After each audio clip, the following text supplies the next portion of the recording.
Hello and welcome. Today is Saturday, October the 4th, 2014. This is Paul Sandhu coming to you with another episode of Wake Up and Live Radio.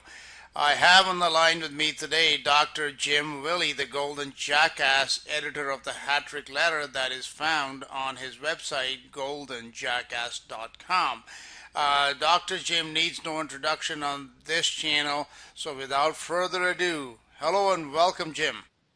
Oh, good to be back. Good to be back, Dash. We're seeing an acceleration of really dangerous things and evidence, I believe, that the bad guys, I mean, they've got a lot of different names, the banker cabal, the giant crime syndicate out of Wall Street and the castles, but they're bringing out some of their ugliest weapons right now, like war in Ukraine, which is basically an economy killer for Europe. And they're also bringing out their viruses, which is one of my biggest concerns that I've stated for a long time. You mean like Ebola? Yeah, and people need to realize that this is a fabricated virus, not a fabricated story, a fabricated laboratory-based virus that's a new improved virus as a weapon with lots of different human layers put on it, and the patent is owned by the Atlanta Center for Disease Control.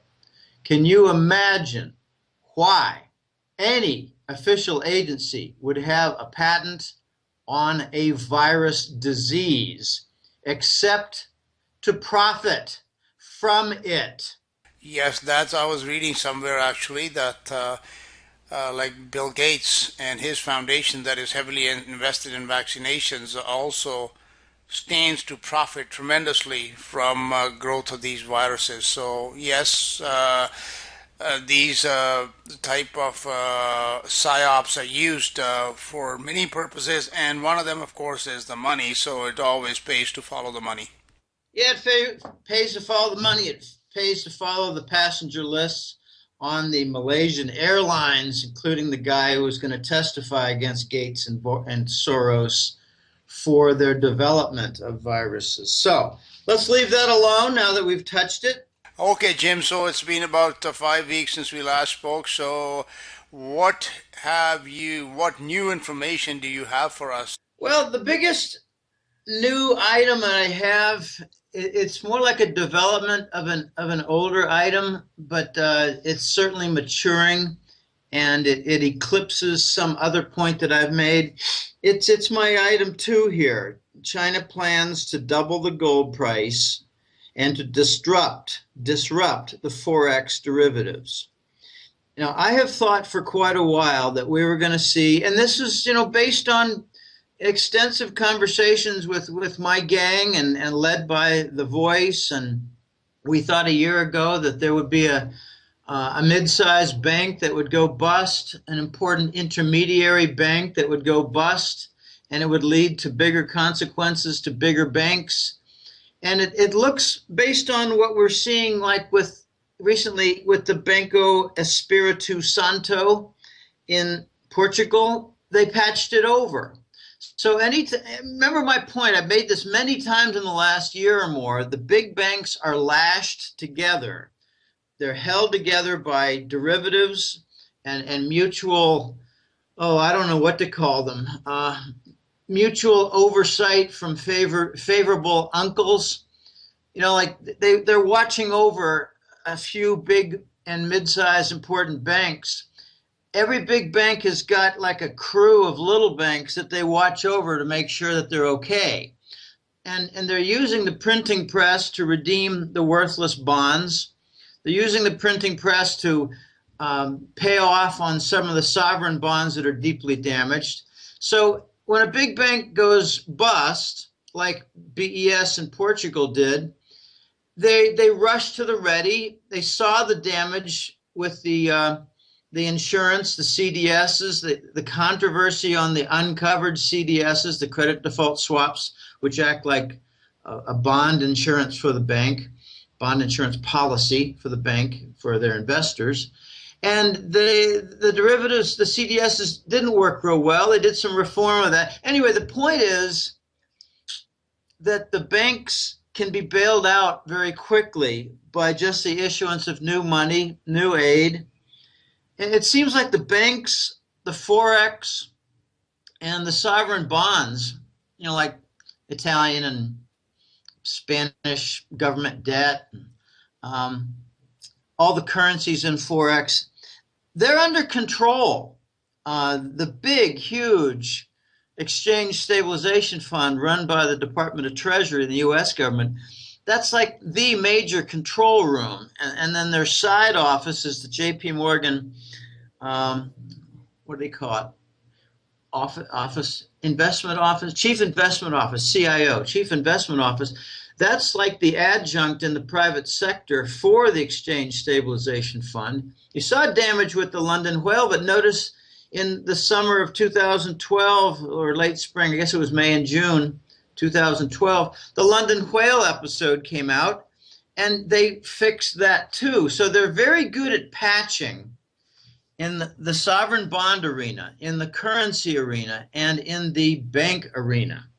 So what I'm hearing, and this is just in the last few weeks, I'm hearing very strong word from my best source that what's likely instead by instead I mean not coming from a contagion within the banks, what's likely instead is that Shanghai is going to go for a very proper gesture, a very proper move toward justice in the gold market, toward repricing the gold and silver. I don't know what to call them. I call them prices, but they're really ratios versus the dollar. Right. And you're seeing an explosion of the dollar right now, which should be good for gold. By that, I mean an explosion of supply. In the last 4 years, the money supply for the dollar has exploded, while the gold price has not. And that's contrary to the way markets should work. If you weaken the dollar, which is by having extraordinary supply, then its nemesis should benefit, and it's not. So the Chinese are really fed up with what's going on, and they hold. Now, it's so funny to watch the controversy that, China might raise their official 1,045 tons of government reserves for gold. They might raise it up to 3 or maybe 5,000. Well, they're holding at least 15,000. And they don't like seeing that their market value is being played with by New York and London. So here's what I'm hearing. I'm leading up to something here. Shanghai is going to reprice gold and silver. And I don't have exact numbers, but let's just throw something out there because it might be within the range of what could happen. It's certainly within the range of how it's described to me. And that is, they're just going to reprice gold to be at least double its current price. I mean, like 2,600, 2,800, maybe 3,000. They're just going to reprice it. They're just going to set the price to be that, reprice that in Shanghai. They're going to reprice gold to be what they think is equilibrium for bringing about balance of supply and demand. That means there will be a divergence in the London price and the Shanghai price then? Yes, like 100%. Yeah, they're going to double the gold price to what London and New York post. And they're going to basically say, F you. This is the gold price that brings about near equilibrium. We're working on the equilibrium, they might say. We realize that London and New York have almost no gold and have been corruptly setting the price of gold and have been refusing the the settlement of futures contracts with delivery of gold. There's been no delivery of gold for 2 years in New York and London on futures contracts for gold. So we in Shanghai are going to post this $2,880 gold price because we believe that that will bring about near equilibrium between supply and demand, which is required in a fair market.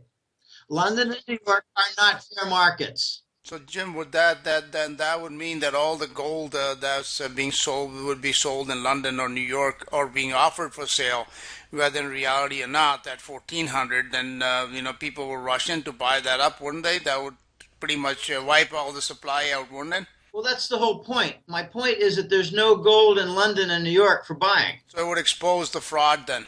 It would expose the fraud and lay waste to their derivatives. But at the same time, if Shanghai does what I expect, they might make a formal statement like, all right, New York and London, if you don't like this, then arbitrage it.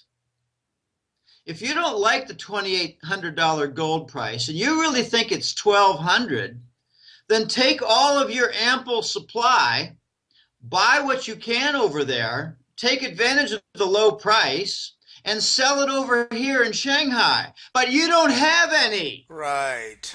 So it's going to be a challenge to arbitrage when they cannot, and that will expose New York and London as fraudulent arenas. And then you get the derivative problems. Now, bear in mind that there are lots and lots of types of derivatives. The one that I'm referring to specifically are the Forex to gold derivatives. There are lots and lots of them, and they're not simple, some of them. There might be like a triangle between the euro, the dollar, and gold. And it just moves according to various factors within that triangle. I'm not a real expert in that, but I'm told that the exotic derivatives are involve more than one currency besides gold. Gold's a super currency. Isn't that amazing though, Jim? Like, with all these noises that have come out of the Western, establishment and the media in the past 20 years, that gold is nothing, and yet gold plays such a central role between their own dealings as a financial instrument. Well, it does, but they also use heroin packets that sit side by side with gold bars in Wall Street banks. So they've got a lot of different things they regard as money. Narcotics is the money of the big cabal and totalitarian state coming up. There's another reason why they like gold, and not reason. There's another piece of evidence as to why they like gold. I mean, they try the cabal with their Langley, what should we call them, players. They try to stir up trouble, like in Libya.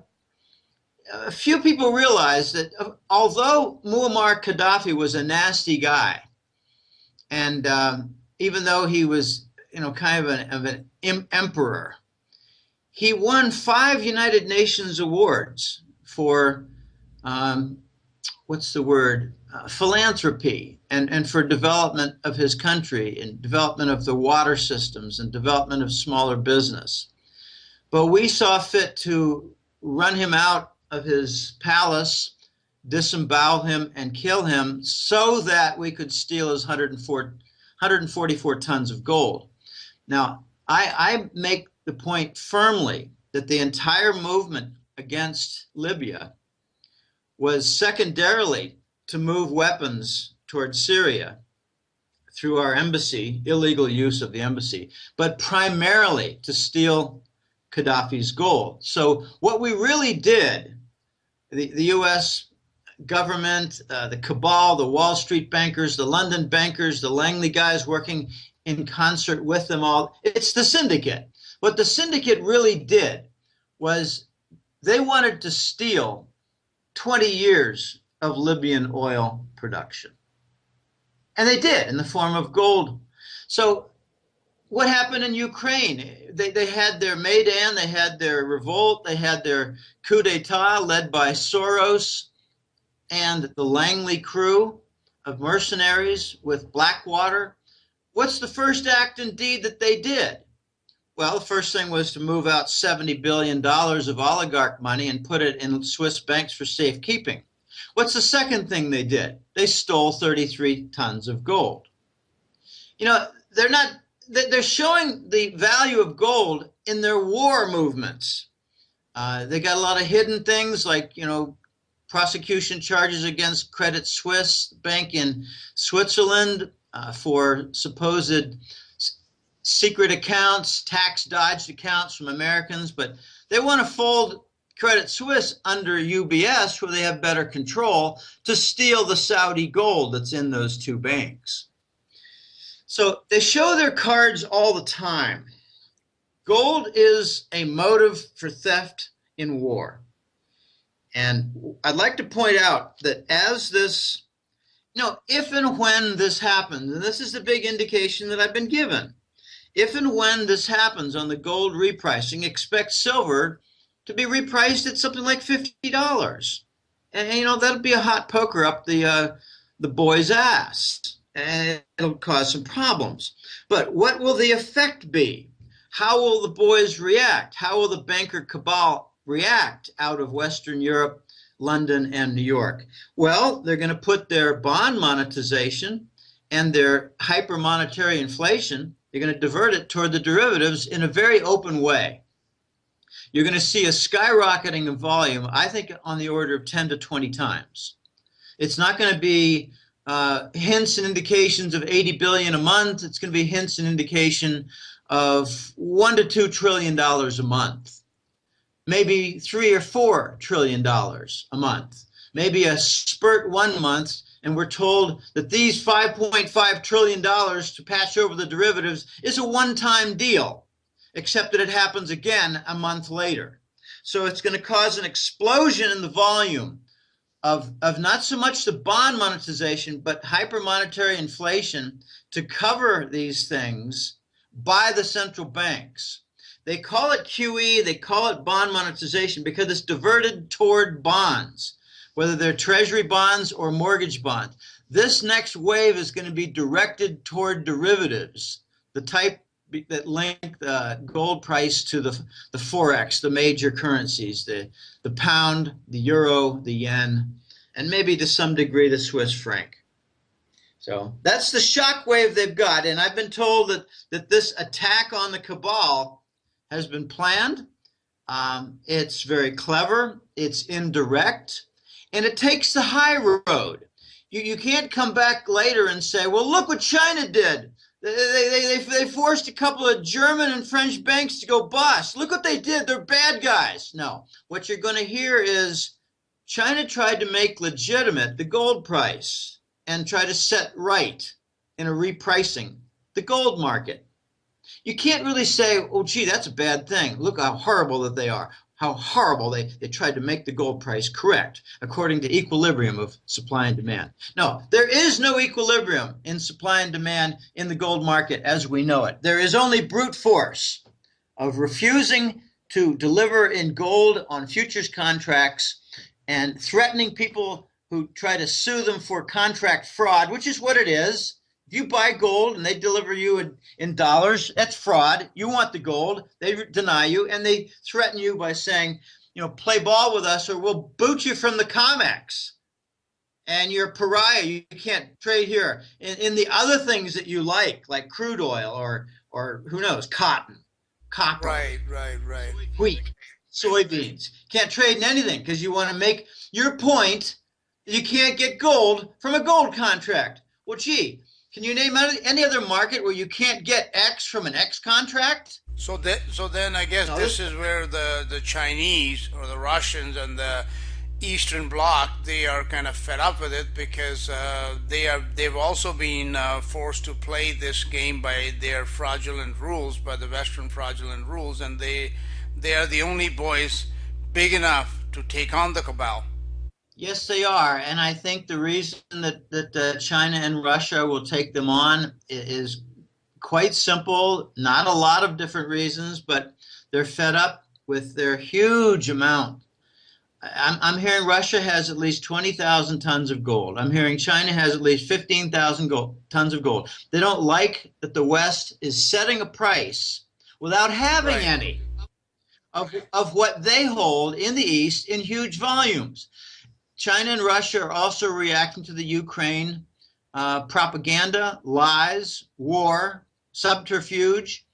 The U.S. went in with their mercenaries and the European mercenaries organized by Soros. They did a coup d'etat and they blamed it on Russia. I mean, it's just insane. This is not, they're treating, the West is treating Russia, as I heard from a very smart colleague of mine, West is treating Russia like Sudan. And you can't do that. Yes, absolutely right. Now, Jim, in the past, you have on our shows, you have said that Germany is also leaning towards the east. Is that one of the motives that they had for requesting a repatriation of their gold from New York? I heard word from it's from a very, very good source who's been valued to me for quite some time. He heard that the repatriation request in 2001. We heard all about it. Germany wants. You mean 2011, you mean? Oh gosh, right. I get it. Right. Thank you. 2011. We heard that Germany wanted their 330 tons of gold back. But we never heard why they made the request and why then. Well, it kind of fills in the blank that I heard through German channels and from the Voice. The Voice tapped his channels and got the information. It was because in early 2011, the German government was given a preview as the lead dog nation in the NATO. The U.S. government gave a preview to the German government of their planned war in the Ukraine.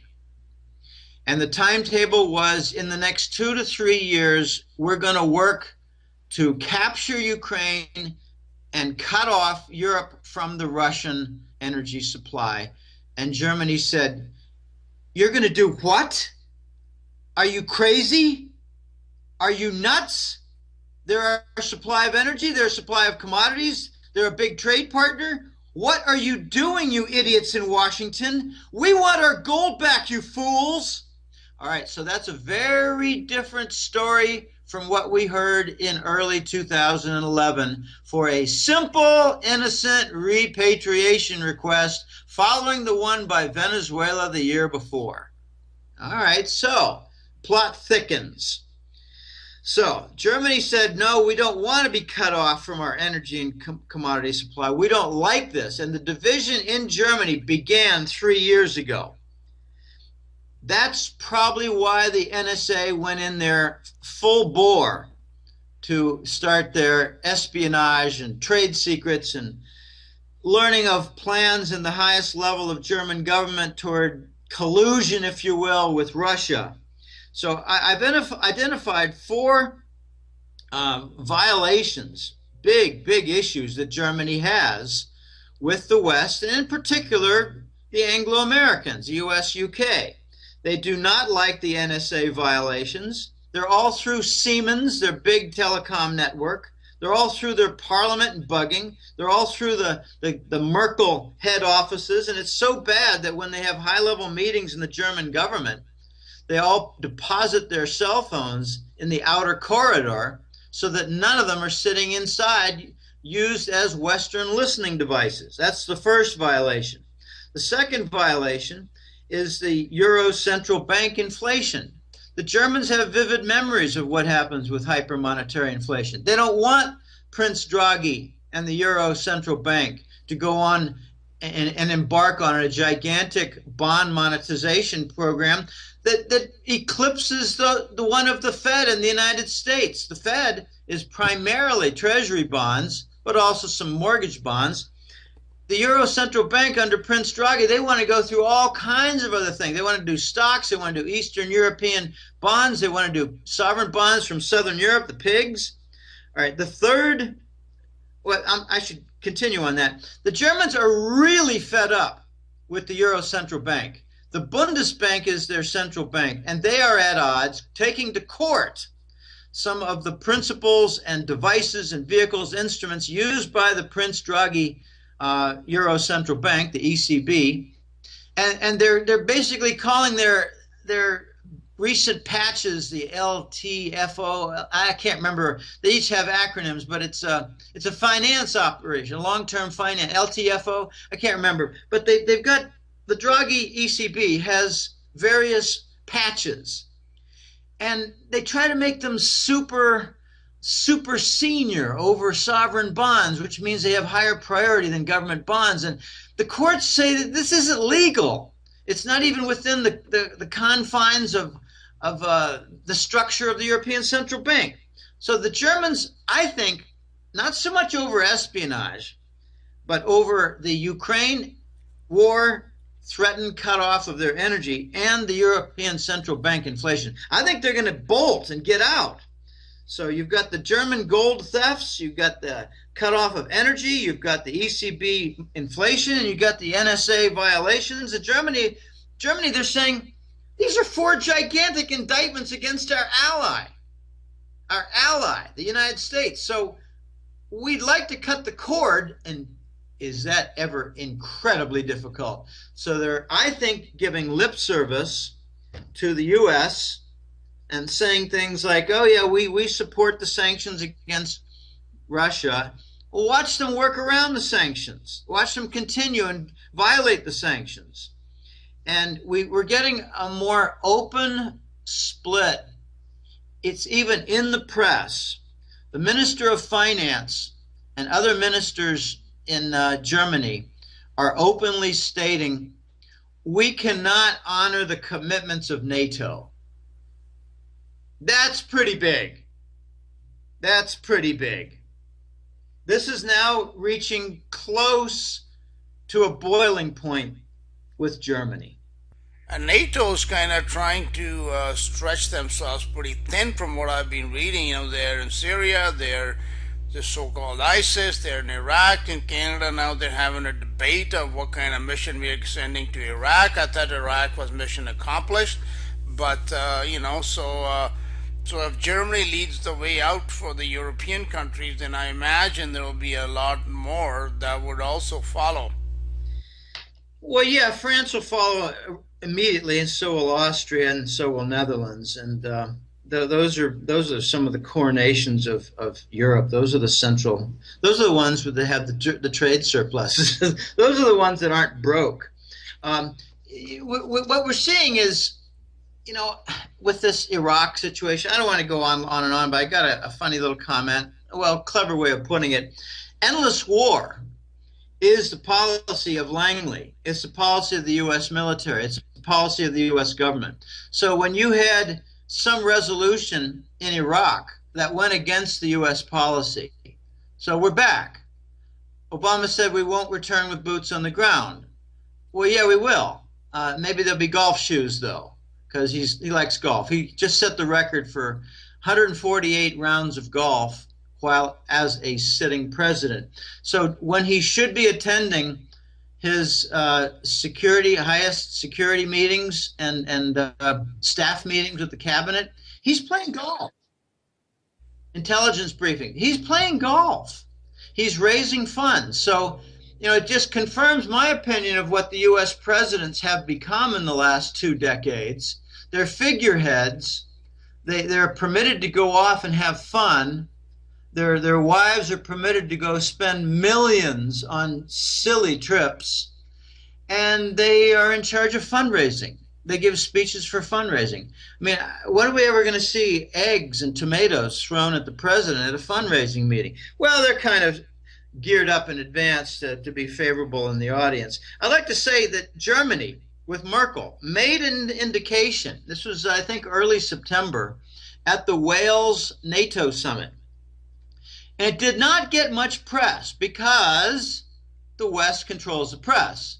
But it really didn't get much attention in the alternative press. But what happened at the Wales NATO summit was Chancellor Merkel of Germany basically came out and said all the NATO commitments cannot be all honored. I mean, we can't do that. There are too many NATO commitments. They're too expensive. They're too costly to the economies. They don't make sense. We cannot honor all the NATO commitments. So now, a month later, it's getting a little more attention, and it's coming out of other mouths in the German government, namely their ministers. I think Germany is going to split. I've got two different sources who confirm the same thing, that Germany has already made commitments to Russia and China. And these sources have the confirmation coming from Chinese clients of theirs. And I'm talking about commercial clients, banking clients, and the word is all over the upper echelons of Russia and China that Germany is already working with Russia and China toward the BRICS new gold-backed currency. It's also going to have a silver backing. It's a precious metal, gold and silver backed BRICS currency. We're not going to get the nonsense propaganda piece, the super sovereign International Monetary Fund basket of currencies. We're not going to get the reformed IMF basket. SDRs. The SDR, right, which consists of the dollar, the euro, the pound, and the yen. We're not going to get the super sovereign reform of that basket. It's not going to be expanded to the Chinese yuan, the Russian ruble, gold, and silver from 4 to 8 in the basket. Why? Russia and China won't go along because the West wants to control the basket through the IMF, through the ratios, the weightings. And Russia and China say, no, we don't like your weightings. Those are devices to keep suppressed the ruble. And we see how London and Wall Street are suppressing the ruble improperly right now. There's a run on the ruble. It's going down. There are lots of questions about how the banking industry might operate in Russia, whether they might do some capital controls. We're causing havoc. We're causing an increase in all imported prices in Russia and their economy. So Russia turns around and says, well, you got sanctions against our banks. You've got gimmicking on our interference, rather, on our ruble currency. No, we're not going to cooperate with your IMF basket. And isn't it interesting that the BRICS Post, which is the mouthpiece on the internet, it's the online publication. No, I don't know. It's kind of like the syndicated version of AP, UPI, but for the BRICS. And it's very immature at this point. By that, I mean young and not developed. We're seeing stories that the BRICS nations support the IMF reformed currency. This is a fake. In fencing with sword competitions, they have what they call a feint. That means you Right. fake right, you move left. Yes. Okay, that's common in football. It's called a head and shoulders fake. You fake left and you bolt right, and the guy's left with his thumb up his butt on defense. Well, that's what they're planning with the BRICS. The Americans and the British do not expect what's coming, but the Germans do because they're part of it. Unbelievable things are going on. This is major chess going on. Yes, it certainly seems to be, and of course, if we all remember that most of the grandmasters have been Russians, so it would not be surprising if in the end it's they who do the checkmate. So as far as the checkmating is concerned, what about these funds like the GLD fund? What's happening in those, as far, since we're talking about gold here, Jim, and the role that it's going to play? And what you're talking about with Russia and China being fed up, it makes sense that they're going to reprice these metals. So what about this GLD fund? Well, just to finish off your chess analogy, the Russians are not only chess masters, a long history of them, but they're holding a lot of pieces. It's like you've got a chessboard, and Putin's got still both of his knights and one of his two castles and both of his bishops, and he's working his way across the chessboard. And the West, they only have one knight and one rook, one castle, and a lot of other pieces are missing. And by that I mean Russia is holding tremendous commodity wealth, tremendous resource wealth, oil, gas, structural metals, industrial metals, all kinds of things. What they don't have is, say, agricultural output. They don't have a lot of that. They'll get more of that later. All right, so they're not only good at playing chess, they got more pieces. Okay, that's my point. It's a twofold side. The GLD is an interesting thing you bring up. I I've mentioned the GLD in the past. I've got one guy in my group of analysts. We don't know what to call ourselves. One or two of us call it the brain trust. I like to call it my staff of colleagues. How about the jackasses? No, no, they're often smarter than a jackass. I wouldn't want to insult them. I have no problem in surrounding myself with smarter people, with better connected people. No problem whatsoever. Uh, Thank you, Jim. good. That's good. um, a few months ago, maybe a little while longer ago, Euroraj, my colleague, trusted colleague, very bright fellow with London banking experience, he said the GLD is really a securitization of gold in motion from the many, many global mining firms. And here's what I mean by that. Just forget for a moment. Put aside for a moment that GLD actually has some inventory. Put aside that fact. And focus on the gold in motion. You got Barrick, you got Newmont, you got Royal, you've got Goldcore, you've got the South Africans, you've got lots and lots of different major gold companies that produce gold.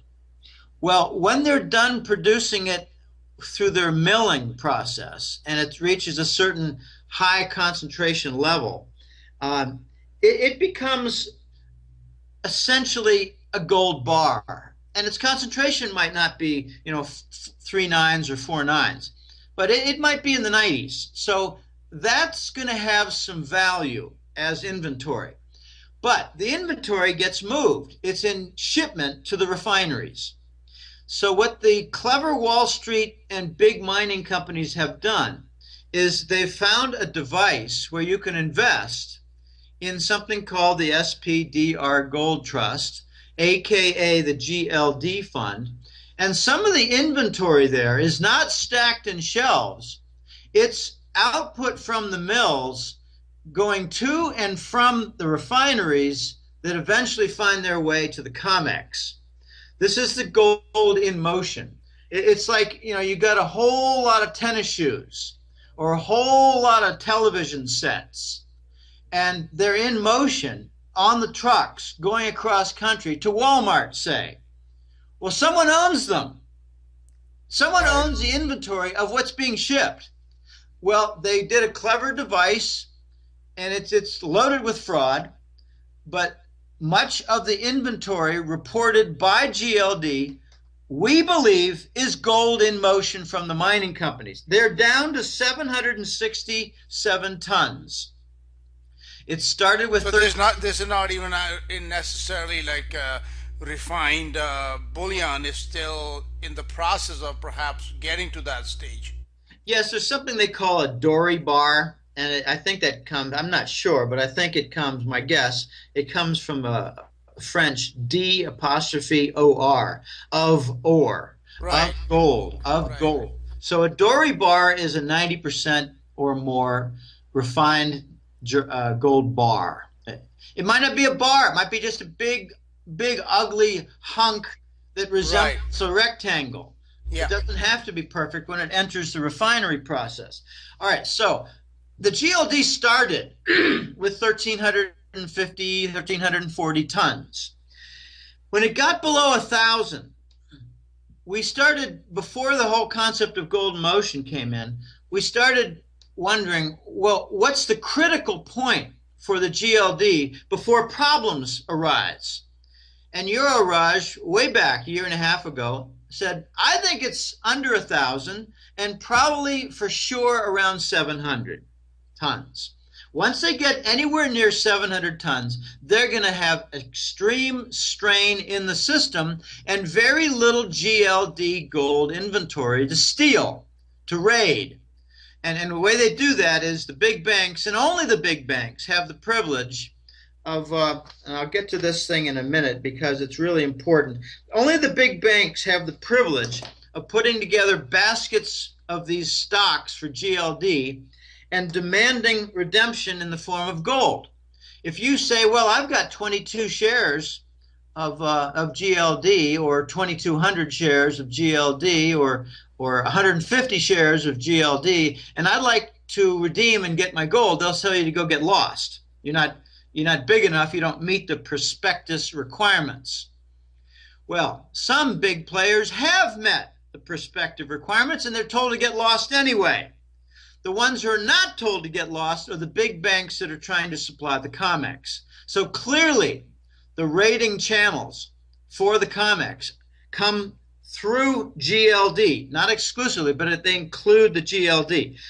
I am of the opinion, this is just a guess, a raw guess, but it's certainly not an ignorant guess, and it's not based on a tremendous amount of information, but I'm thinking rock bottom zero for the GLD is 600 to 700 tons. There'll be no more to raid of physical bars out of the GLD inventory for the purpose of replenishing COMEX in this manner when we get to 600 to 700 tons. And we're in that ballpark right now. We're at 767. Now, what I mean by that is that of the inventory claimed by the GLD fund, I believe at least 600 tons is exactly the gold in motion on trucks, on flights from the big mining companies to and from refineries that eventually find their way to the COMEX. And I'd like to point out one other thing about the COMEX, and it's not exactly a GLD topic, but about a year ago, Scotia Makata, which is a subsidiary of Scotiabank, a Canadian big bank, Right. they used to be a very reputable gold bullion bank. Well, I don't think so anymore. I say they've signed contracts in Satan's service because they're making available their legitimate inventory for the purposes of aiding Goldman Sachs, J.P. Morgan, Bank of America, and Citigroup, because if you look at the actual movements of the COMEX inventory where they provide details, you see all over the place in the last year movement from Scotia to one of the others. You see a lot of movement from the others, but you see mainly movement out of Scotia Makata. Actually, that's a question one of my listeners had one time. Is that, is there any gold left in Scotia Makata? Because you're right, Scotia is the big one up here in Canada and even in the world. And I think they used to sit on the LBMA. I'm not sure if they still do or not, but yes. So okay. I think that Scotia is going to get drained, and I'd love to know what promises were given to them for signing up in Satan's service. I don't use the term lightly. Many Wall Street bankers are Satanists. Many of these fascists are Satanists. These are not Christians. They are not Jews. They're Satanists, and some of them are hiding within the other religions. But they're Satanists. And I don't want to get into too much of that. It's just extremely ugly stuff because they have child sacrifices. Yes, I would agree with you, Jim. And I would go as far as to say that it's not just some of them. I would say all of them at the top, the top echelons are Satanists. Well, it's hard to say. They don't exactly publish their data. Right. And we should really move along because I think they've got very tight relationship with the Satanists in the Vatican. Yes, absolutely. Okay, go on. The money handlers in the Vatican, not the College of Cardinals. The two houses of the Vatican. Two very different houses of the Vatican. The ones run by the Jesuits are Satanists, which is a real slap at the name of Jesus. All right, so I think the GLD investors, to sum it up, Dash, they're the dumbest guys in the room. So one day they're going to be left holding this piece of paper, which is, not worth anything at all. Not worth the ink that was spent to put on it. Yes. Okay. The boys are running out of this gold in motion to raid, and notice some of the exacerbation that has happened in gold supply from the mining companies.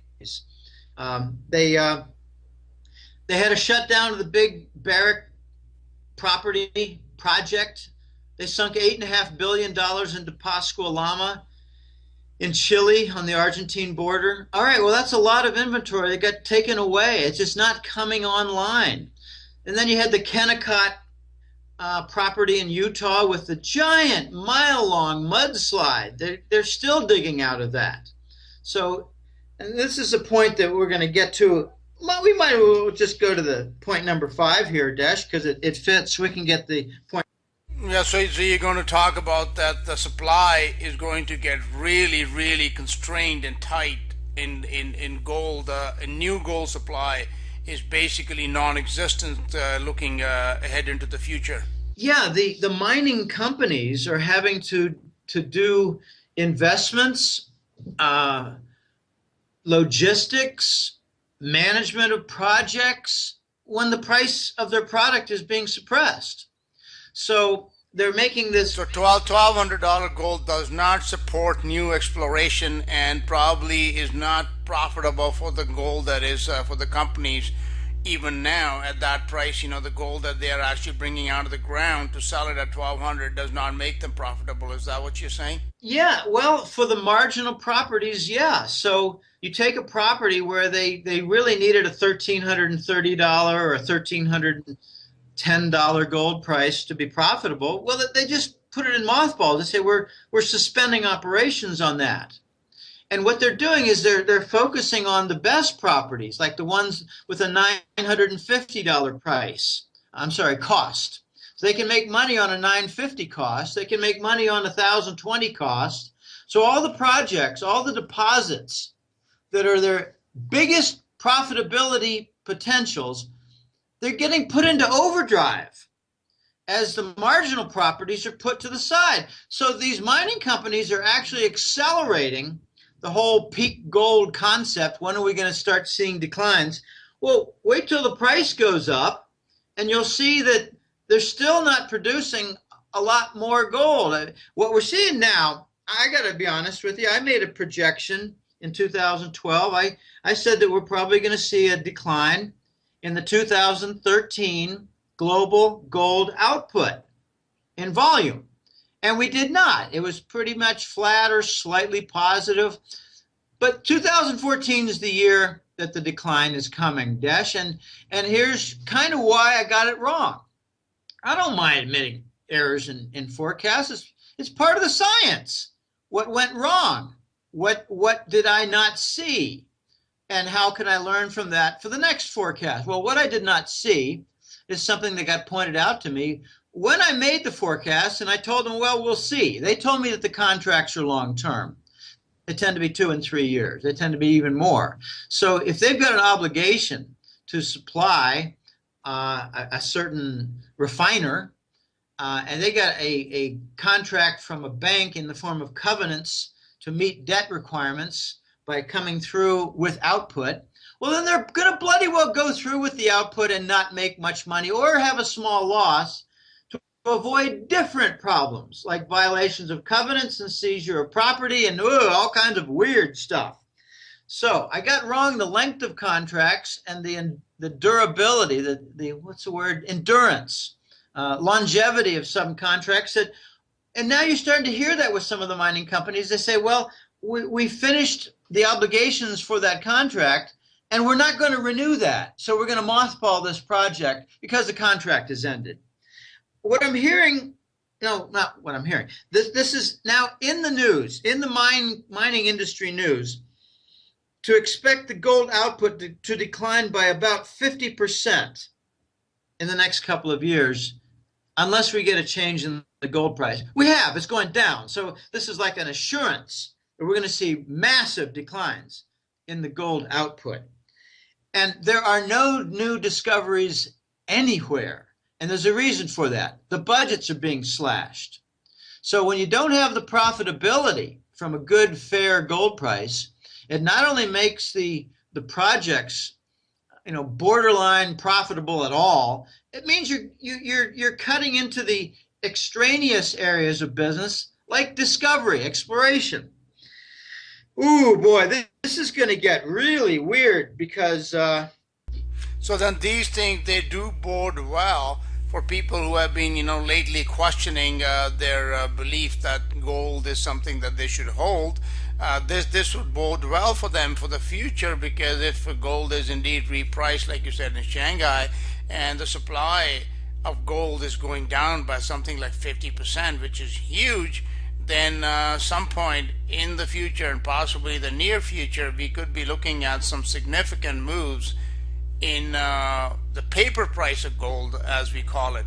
Well, I don't expect the lower volume of gold output to affect the gold price on the paper side. In fact, I expect the paper side to go down, down, down, and not react at all to the actual operations side of the gold mining industry. They're basically going to wreck the gold mining industry in order to protect the dollar, in order to protect themselves from these big incidents. But what they're not going to be able to protect themselves from is the Chinese repricing the gold to something like 2,700 to 3,000 per ounce. There are a couple other points here regarding the mining companies. It's not just the suppressed gold price. I mean, do you want to invest in something where the output has a suppressed price?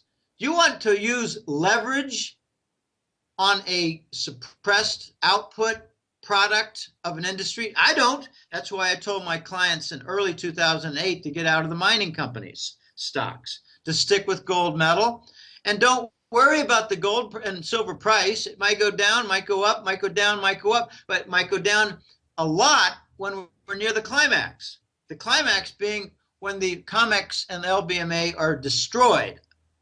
There are other points that put at risk the mining companies, and it's things like operation expenses, when until recently, like the oil price, lumber price, cement price, all these different costs, they were rising, and they're not rising right now because we're in the end game, as I like to call it, and my client, not my client, my own little staff likes to call it. We're in the end game now, where the dollar is exploding.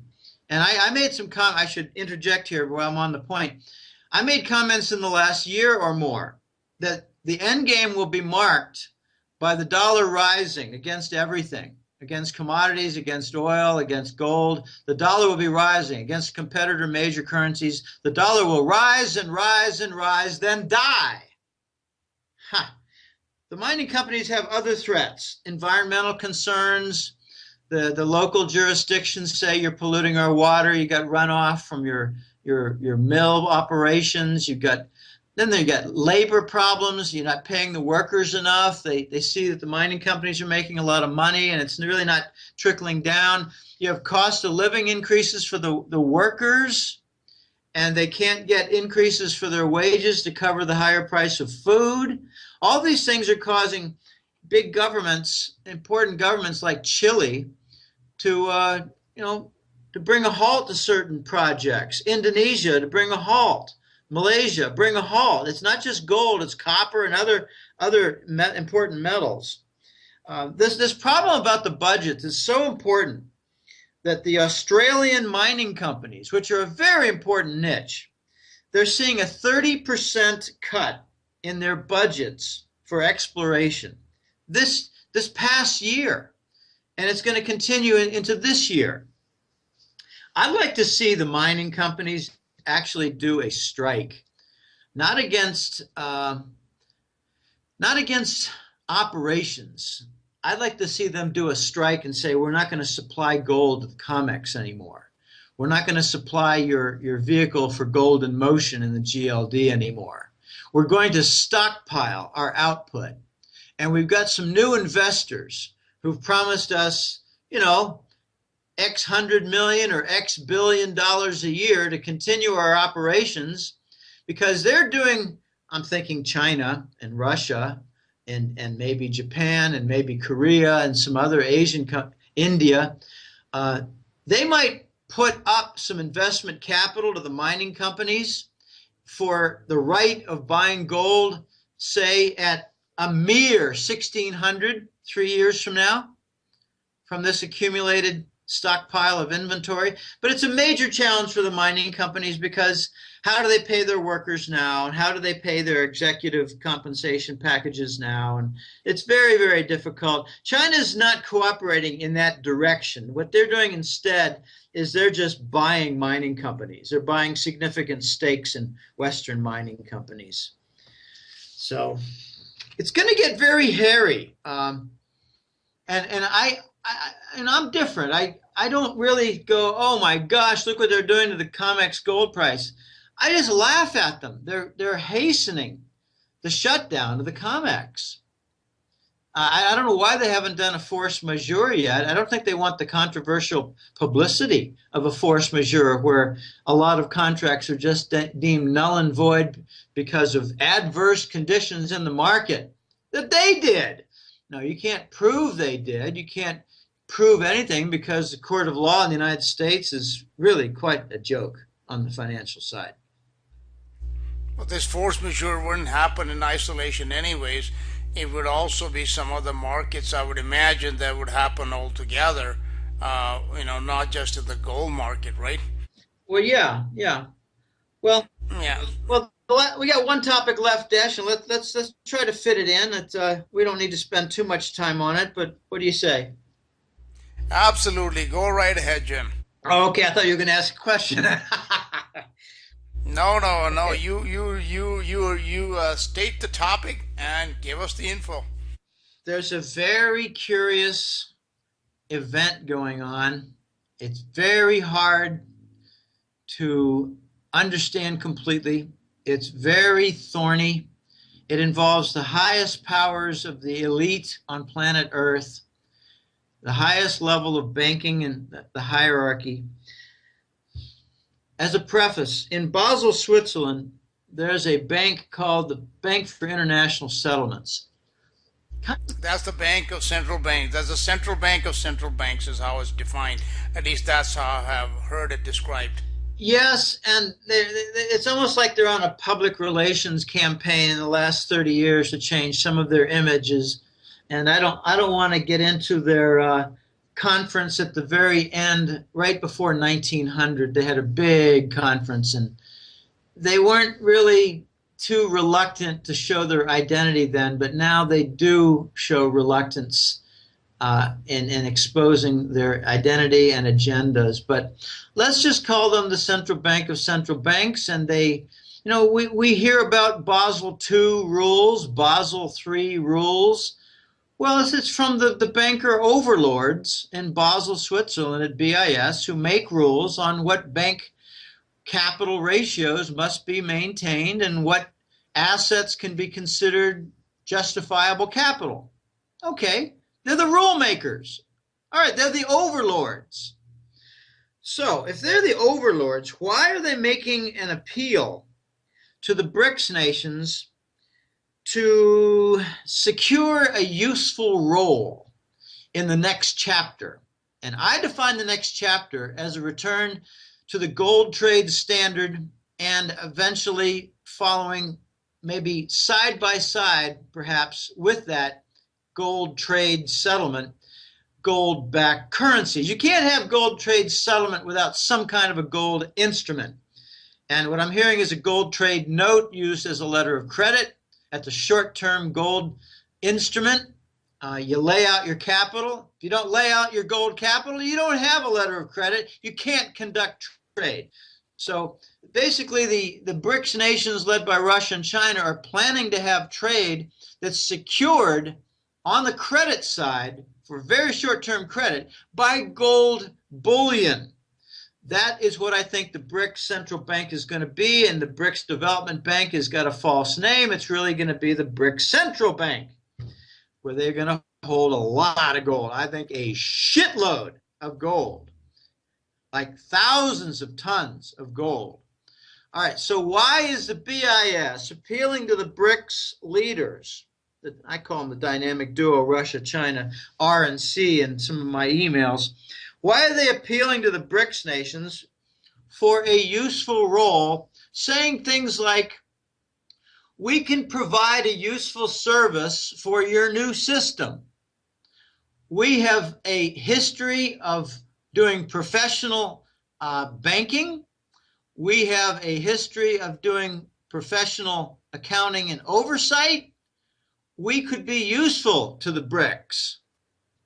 Okay, it's like the wolf knocking on the henhouse farm building saying, okay, you want us to be guards? We're pretty good at keeping nasties away. But okay, yeah, we're wolves, but we can be useful.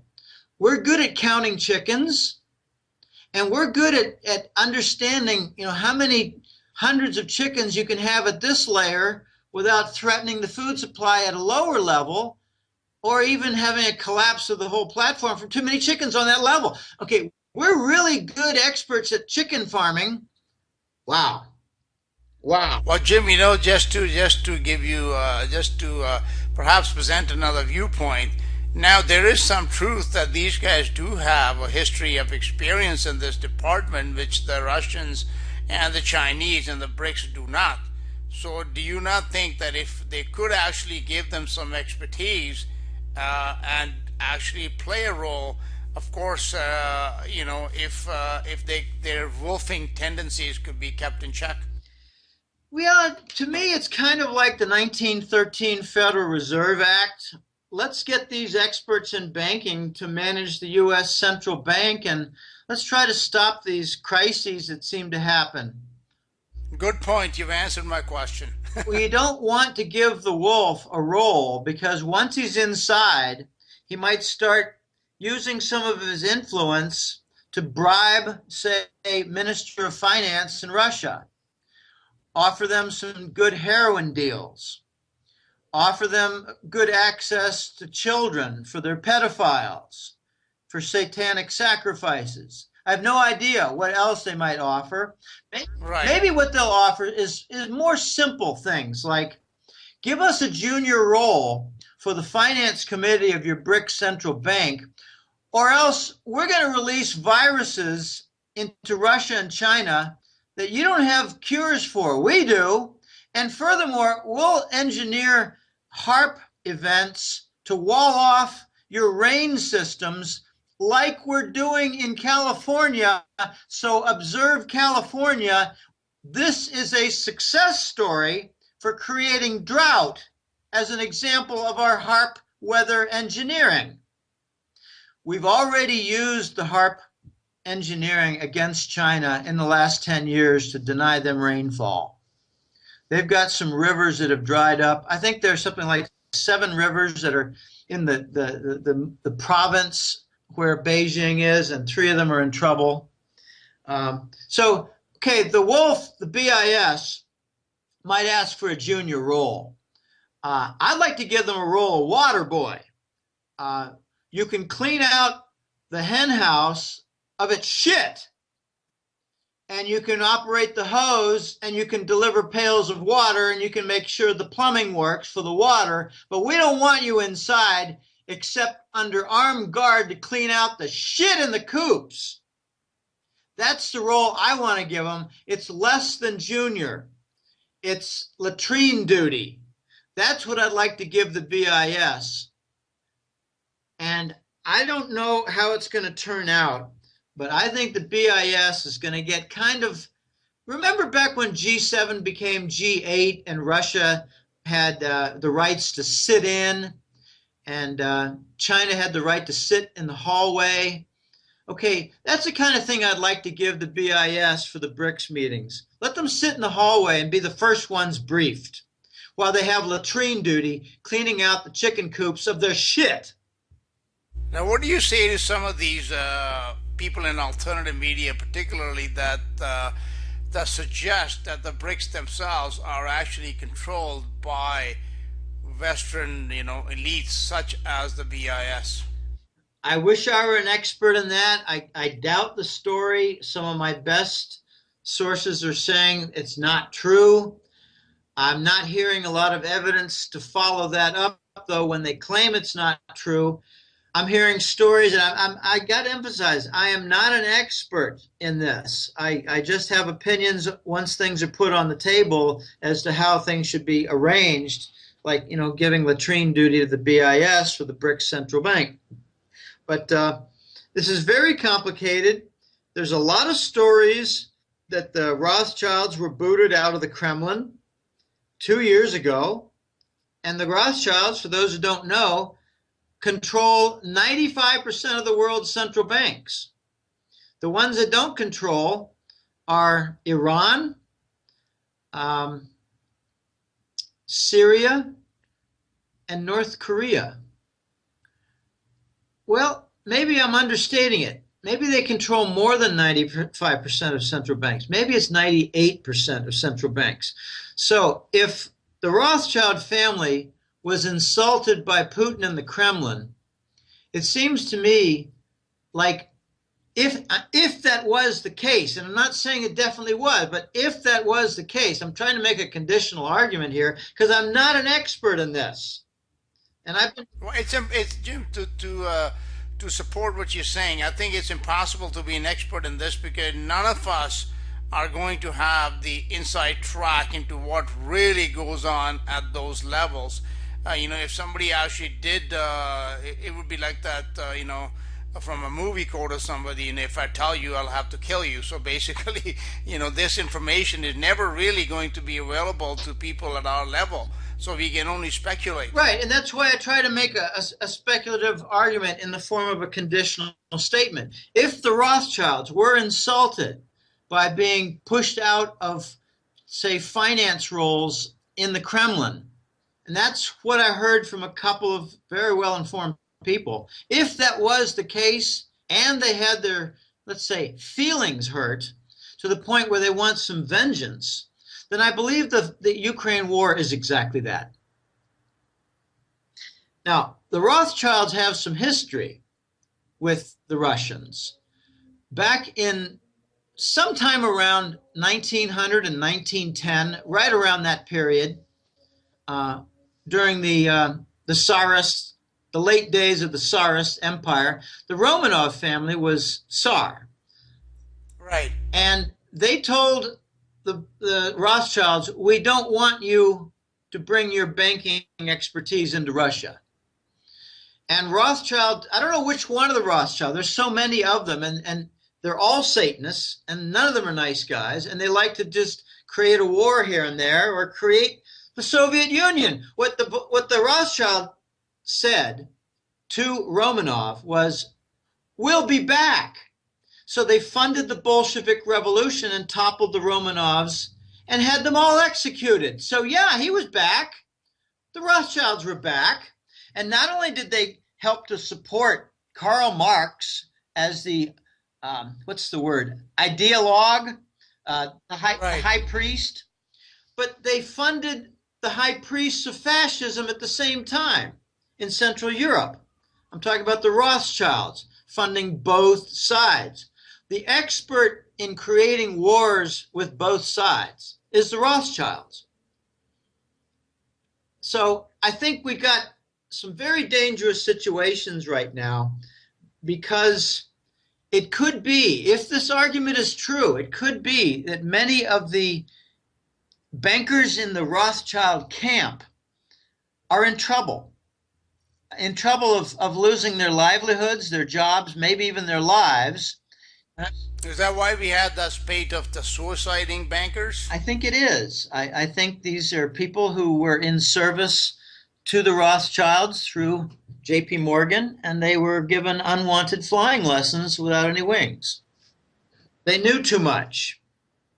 Yes. So these, I think the cabal fascist bankers are cornered. I think they're limited. I think they're drained.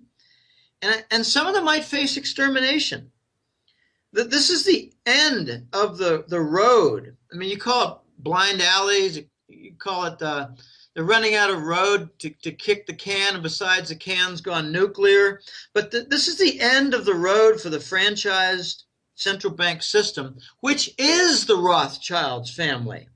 This is the end of the franchise central bank system of fiat money, of unbacked money. Fiat money means money that has a value by declaration, fiat. It doesn't have a backing of gold. And I like to take a little exception to the term of fiat. You don't get a value of a currency by stating it. You get a value, a real value of it. I'm not talking about the forex value. That is from declaration. That is from stating it by fiat. But there's a hidden value that's from the implicit backing of these currencies. They all have a backing. They're debt. They're sovereign debt. And notice that a year ago, the U.S. Congress passed legislation that suspended the U.S. government debt limit. Okay, that undermined the dollar as a currency. Notice they've always turned down an independent audit of Fort Knox for the U.S. gold reserves. And on the statements of the Department of Treasury, you see nonsense like deep gold, deep storage gold. Well, that's nothing more than barrack properties of unmined ore. So the integrity of the dollar is all gone. The prestige of the Treasury bond is all gone. And the usage of J.P. Morgan and Exchange Stabilization Fund run by the Department of Treasury, the CIO and the Department of Treasury, they're both using derivatives to an extraordinary degree. And that's why you'll never see an end to the 0%. And that is the point I made now for 3 years running, 4 years running. You'll never see an end of 0% because now it's important for a feeder in the system of cheap, cost-free money to put into their interest rate derivative machinery and produce artificial demand of the 10 and 30-year bond. So you put in the free money, you get these treasury bills of very short duration. They're used as swap collateral, and poof, in comes the long-term swap versus short-term swap. That's the essence of the interest rate derivative, and it produces gigantic derivative demand, artificial demand for treasury bonds. And evidence of this activity is the failures to deliver of treasury bonds. And they come up with a propaganda statement that's pure BS, pure nonsense. They say the demand is so strong for treasuries that Wall Street's having a hard time finding adequate supply because no one wants to get rid of theirs. No, they're not. That's not it at all. They have artificial demand that's going above and beyond what the supply dictates, above and beyond even what the U.S. debt, government debt, produces. And they're lying about that also. They had a recent statement, Dash, that said something like $600 billion was the Treasury, U.S. government debt for fiscal year 2014 that ended in September. No, it was a lie. Take a look at just a basic, unadjusted, raw nominal number. It went up $1 trillion. So they come up with these adjustments for this, adjustments for that. You can't put seasonality on a yearly number because there's no this year is a different season from no, it's all 1 year that you got a full cycle. So they got caught in their lies. They got a $400 billion lie on the government debt, U.S. government debt, for a fiscal year that ended in September. It's all in the data. It's just basic as hell. So they're getting exposed on their interest rate derivatives for the failures to deliver Treasury bonds, the 10 and 30 years. And I think when China comes and reprices silver and gold, primarily gold to get the headlines, but also silver because it is a monetary metal. You got a lot of bad analysis out there that disputes the assumption that it's a monetary metal. No, it's going to be included in the Russian and Chinese new BRICS currency. It's going to be loaded. I don't know what the ratio is going to be, but it's not going to be 50 to 1, 60 to 1, 70 to 1. I think it's going to be more like 25 to 1. And if you look at the great I'd be all for it, Jim. Oh, well, I think a lot of gold enthusiasts would be all for it. But what I'm looking forward to is the hot poker up the asses of the London and New York bankers who realize, oh my gosh, we've just seen destroyed. If this sticks, we've just seen a destruction of the Forex derivatives linking to gold. All of them. Wow. And that means that the U.S. will be dragging, kicking and screaming to admit that the COMEX and LBMA have no more gold. The Queen's gold is gone in Bank of England. And I know for a fact, based on The Voice, he said that he's part of a group that's been draining London of gold 1,000 tons a month since April of 2012. So we're going on 30 months now. 30,000 tons have been drained out of London. They're being prepared for the third world there. And that's one reason Scotland wants out. They don't want to have, they'd rather link up with the North Sea oil wealth and kick off their 1,000-year-old mortal enemy of the British. Anyone who thinks the Scots love the British is brain dead. Yeah, right. Uh, well, this is, you have again given us much to chew on. My only concern, Jim, is that as this system, which obviously cannot be held together, like these band-aids being applied here, there, like bandages being, it's bleeding from all its, everywhere the body's bleeding from all types of cuts to it. Like you said, the dollar would die a death by 1,000 cuts. My concern is that these megalomaniacs, will take a lot of people down with them, which is why we are starting to see these things such as the Ebola virus and all that kind of crap. And who knows what else might be in store, because I don't think that they're going to go quietly into the night. Well, clearly not. I'd like to see some of them at a higher level treated to flying lessons without a parachute or wings. I'd like to see. Now that might happen. Well, it might. There was a report 6 or 8 months ago that a high-level Citigroup vice president was on a hit list. Yet I haven't seen any high-ranking Wall Street banker of that level, let alone Citigroup, die from many causes. We have seen a false story that Jamie Dimon had throat cancer. My joke is it's from lying in front of Congress. But the other joke is, well, he'll probably seek treatment for his cancer in Paraguay, where the other Nazis are. No, I think there are two things that hold the system together. They're very effective in holding the system together. They're war and viruses. And we're seeing them. The Ukraine war, for those who aren't aware, came precisely in its initiation when a global currency reset was agreed upon by well over 50 nations. The global currency reset was going to reestablish the gold price at a higher level versus all the major Forex currencies. It did not happen because we were treated to a new war in Ukraine. I leave you with the question. To interrupt China and their plan for repricing gold at double the current and repricing silver at, say, triple the current, what new war will we be given? Well, that is a question that we can speculate upon till the cows come home. But hey, it could materialize anywhere in the world, in the Middle East, even in the Far East. Who knows, Jim? Where. And but you're right. The possibility certainly exists that something will materialize, and we'll just have to wait and see. Well, so here's a candidate: Iraq, Syria, Turkey. Well, Turkey would be huge if that's. No, I mean one war in Iraq, Syria, Turkey, that whole region, and right now it's on fire. What about Saudi Arabia?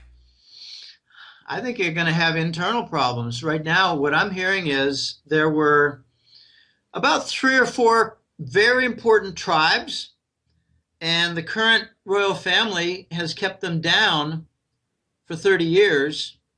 But now with Fahd gone, King Fahd gone, and King Abdullah very weak, what we're seeing is no strong members and the next generation, meaning age 60 or so, age 55, no strong members of the Fahd and Abdullah family, they're brothers. Fahd was the older brother, and it went to the younger brother. And they kept down, they suppressed the other families, the other tribes. And those tribes got stronger while the Fahd Abdullah family got weaker. And now you're seeing a tremendous battle for power, while at the same time, a lot of pressure internally for reforms. And here's the big zinger for Saudi Arabia, according to my best source in the Middle East. He's lived in one of the Persian Gulf nations now for about 4 years. He said what he's hearing is the big zinger force in Saudi Arabia is the women. They're tired of being given second-class citizenship. They're tired of being treated by the royals as essentially toys and slaves.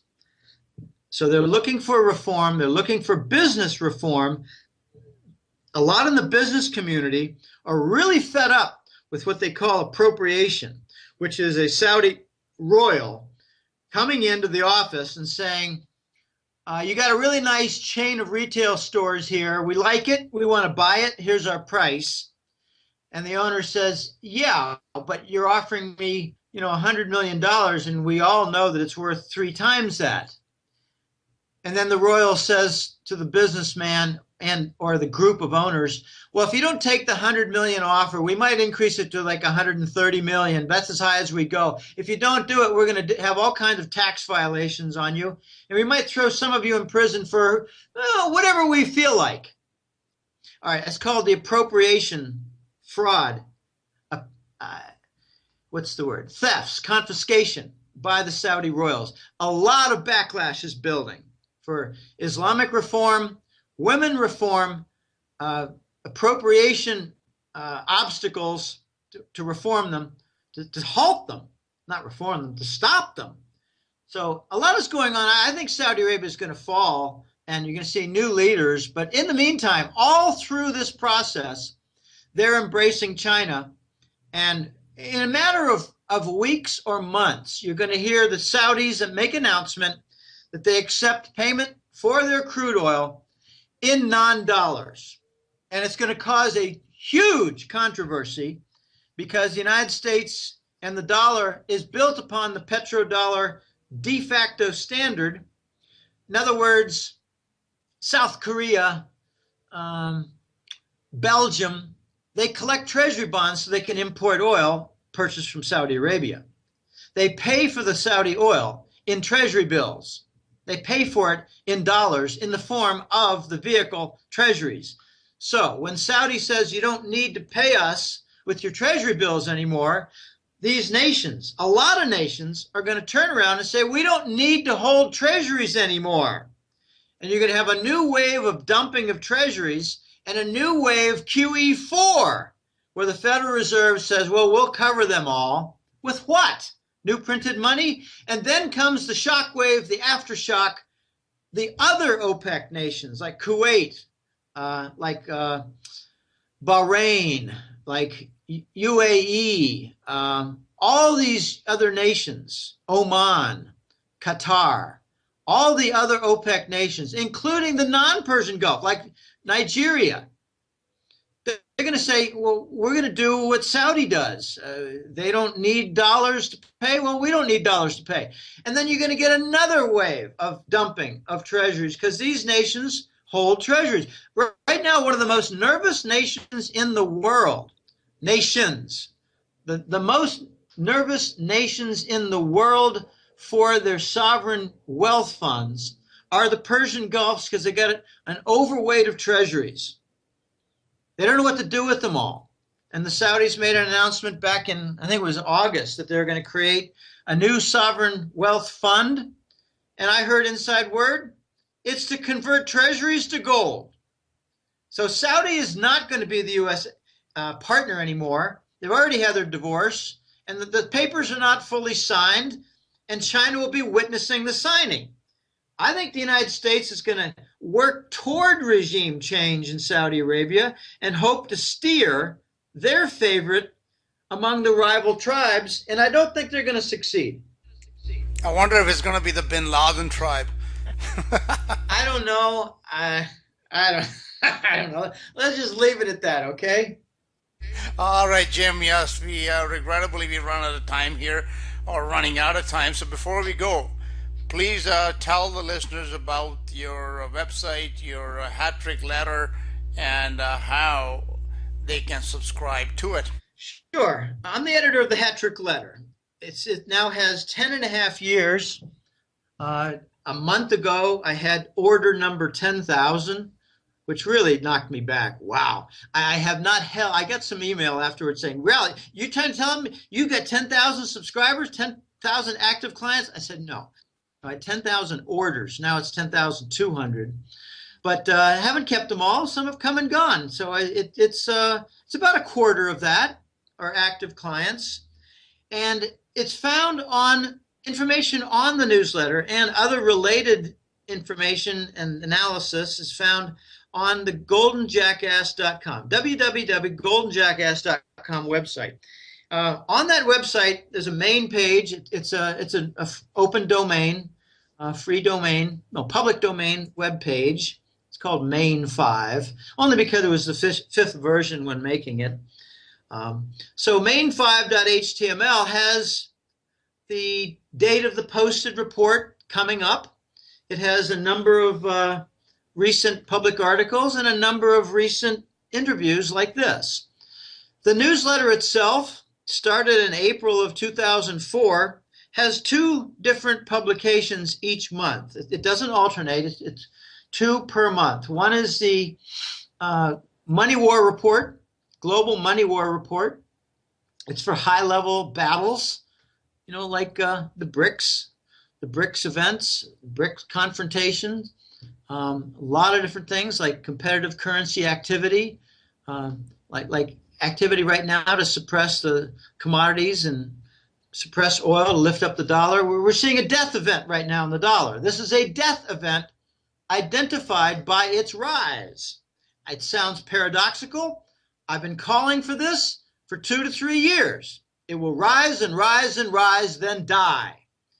The U.S. government's going to be forced to print a new currency because the dollar is being rejected overseas. And although the Federal Reserve can cover, these are all things discussed in the Money War Report, because the Federal Reserve can cover the bonds being dumped, that's one thing. But they cannot force supplying nations of all kinds of products that enter the U.S. as imports. They cannot force those nations to accept treasury bonds anymore. They're going to have to come up with something better, something more legitimate. And I think it's going to be a new dollar that I'm calling the Scheiss dollar, which is German for shit. So they're going to have a new Scheiss dollar that gets devaluated. These are the sort of things that will ensure the U.S. economy continues in its import supply. And notice all the outsourcing for the last 30 years that bankrupted the nation and put it dependent on foreign suppliers who now reject the dollar. This is a very precarious position for the U.S. to be in. The second report goes alongside the Money War Report, is what I call the Golden Currency Report. For much more ground level activity, like demand at the mints for gold and silver coin, issues regarding the Indian government and their rules for dealing with the colossal problems that they've had from massive importing of gold that has affected the rupee currency. Lots and lots of different things. Some BRICS developments I cover in the Golden Currency Report, like where's the most recent new RMB hub, which is renminbi hub, the Chinese currency hub. Where's the newest hub going to be established in the Western world for trading yuan for major forex currencies and also for issuing and selling yuan-based bonds. It's a big business. So new Chinese yuan swap facilities are being set up. It's all covered in the Golden Currency Report. So, a lot of it's covered. It's hard to get it all. Boy, oh boy. It's impossible to get it all. The reports are getting longer, resembling magazines, but people can just read the chapters that are of their interest. I'm hoping and praying that we see an end to the wars. Ukraine looks like it has a ceasefire in the works. Looks like it has an agreement pact in the works that was pretty much set up by Putin and Merkel of Germany. Interesting. Russia, Germany, peacemakers. U.S. was not invited.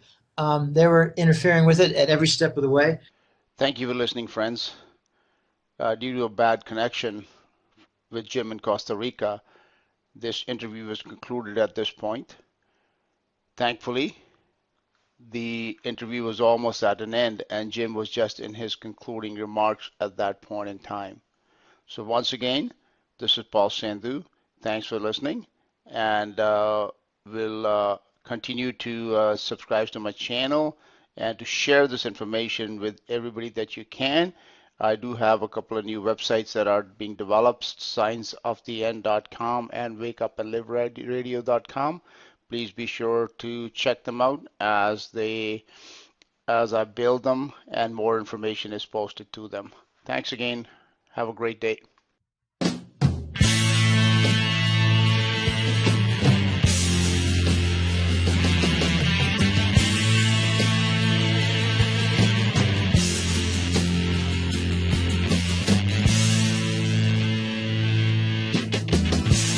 We all have enough. Darken the secrets we're hiding. We all feel the pain. All alone, we've been crying.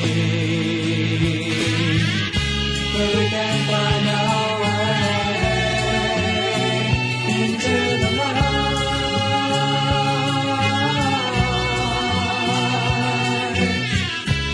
Jesus shows the way out of the darkness.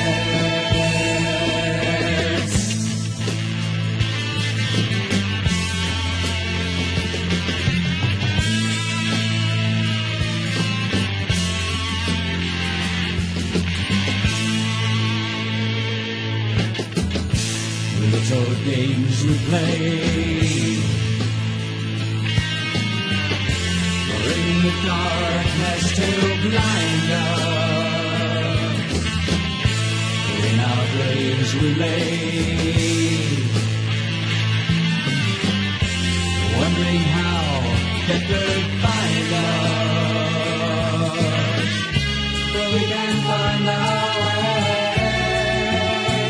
into the light.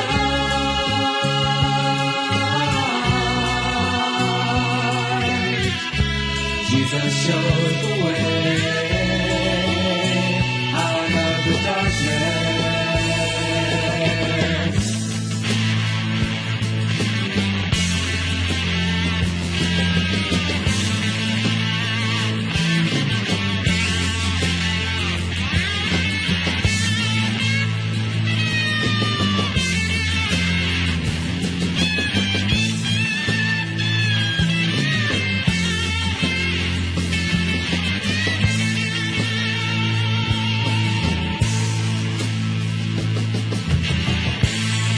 Who can we blame for our dark, hellish prison? Do you speak my name? Am I the one that I lose on? Look and find our way into the light.